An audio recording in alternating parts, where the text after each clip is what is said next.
ये पूरी राजनीति में आजकल कभी औरंगजेब आ रहा है, कभी बाबर आ रहा है, कभी इब्राहिम लोदी आ रहा है, कभी राणा सांगा आ रहे हैं। ये मेरे को पूरी हिस्ट्री की क्लास हो रही है। Minded, I'm saying. On a Saturday evening, viewers, I had to open history books tonight. मेरे को इतिहास की किताबें के पन्ने खंगालने पड़े आज,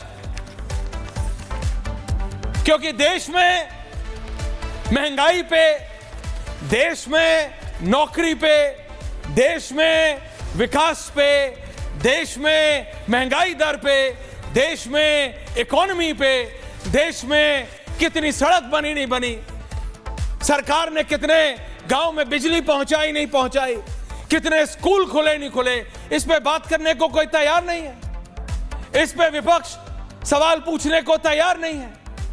अगर आपको सरकार को कटघरे में खड़ा करना है, जैसा कि दावा करते हैं ये विपक्ष के नेता, तो क्या इब्राहिम लोदी के कंधे पर रख के करोगे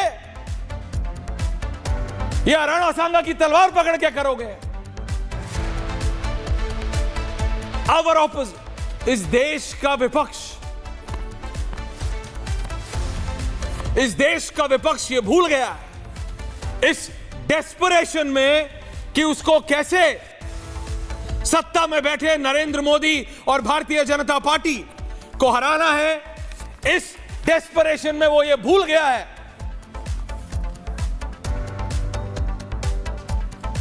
कि सरकार को कटघरे में खड़ा कैसे किया जाता है। राणा सांगा, इब्राहिम लोदी, बाबर, औरंगजेब, हुमायूं, शाहजहां, नूरजहां, सारे जहां से बात कर लो, लेकिन दर्शकों, देश की जनता को, अगर आपको, इस देश के विपक्ष को, जो वो डंके की चोट पे पत्रकार वार्ताओं पे बोलते हैं, एक सेकंड के लिए विजुअल्स हटा लीजिए Garma ji, only me full frame for next 30 second please, thank you. बात सिर्फ इतनी है कि भारत के विपक्ष को अगर ये देश की जनता को दिखाना है कि वो सपोजिटली नरेंद्र मोदी से बेहतर काम कर सकता है,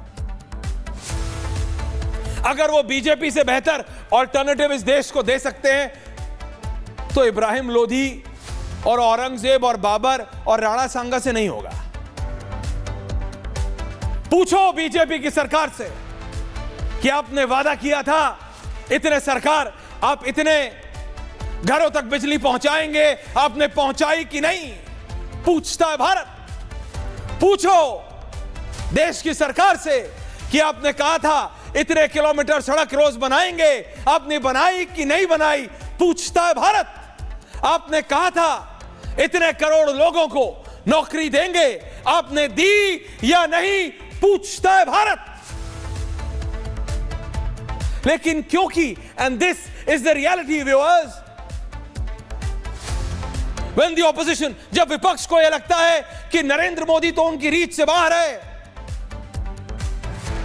पार्डन माय रेपिटेटिवनेस ऑन दिस, मैं रिपीट कर रहा हूं इसको, लेकिन यह असलियत है। उनको लगता है नरेंद्र मोदी तो हम अब छू नहीं सकते, मेटाफोरिकली स्पीकिंग।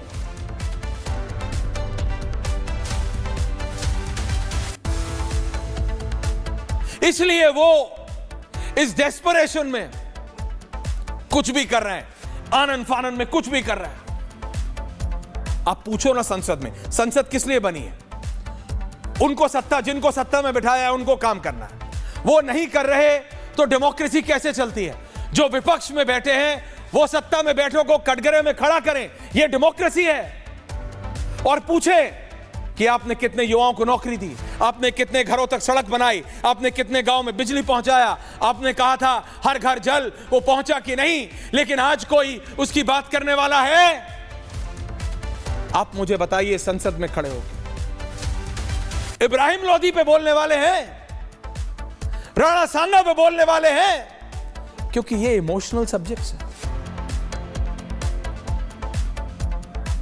विपक्ष को अगर ये सवाल भी करना है सरकार से, तो उसके लिए ये डिटेल्स उनके पास भी होनी चाहिए। सोचिए, अगर आपको, सिंपल भाषा में समझाता हूं, अगर आपको एक बच्चे को अपने टीचर से सवाल करना है, या दो बच्चों को आपस में अपने से बेहतर बच्चे से सवाल करना है, तो उसके पास भी तो कुछ जानकारी होनी चाहिए ना, कि ए के बाद बी आता है, क के बाद ग आता है, अगर उसे यह नहीं पता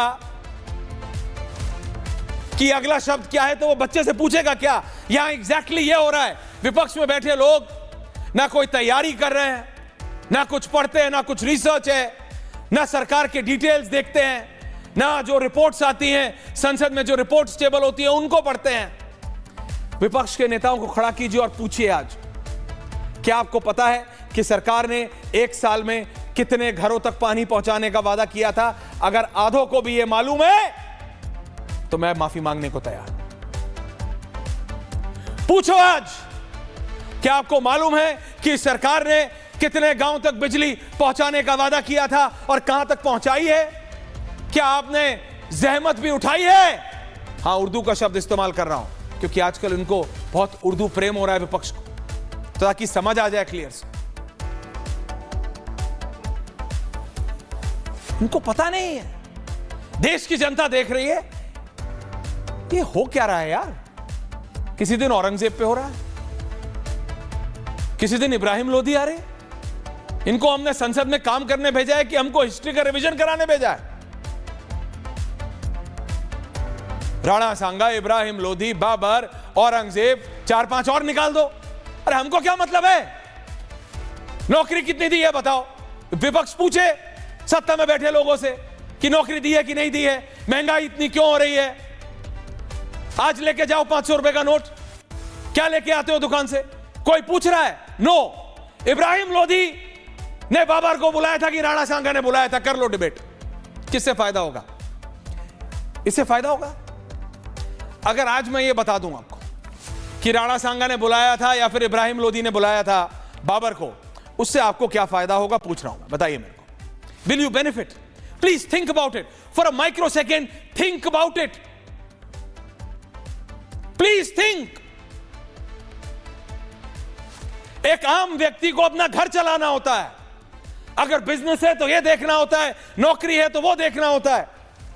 क्या इंक्रीमेंट हो रहा है नहीं हो रहा उसकी चिंता है, इनको बाबर कौन लाया था इसकी चिंता है। देश की जनता आपको क्यों चुनेगी? विपक्ष, प्लीज थिंक अबाउट इट।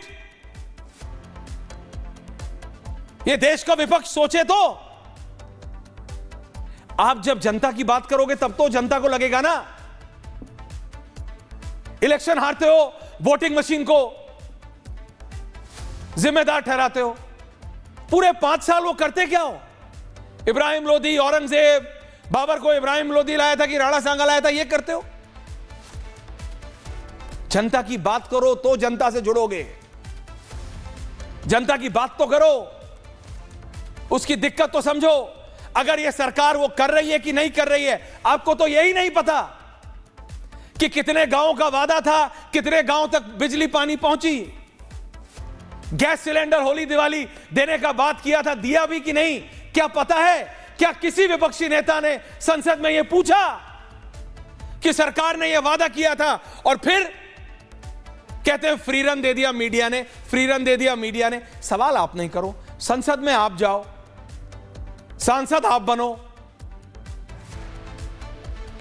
और वहां जाके इब्राहिम लोधी, राणा सांगा और बाबा का हिस्ट्री क्वेश्चन खेलो।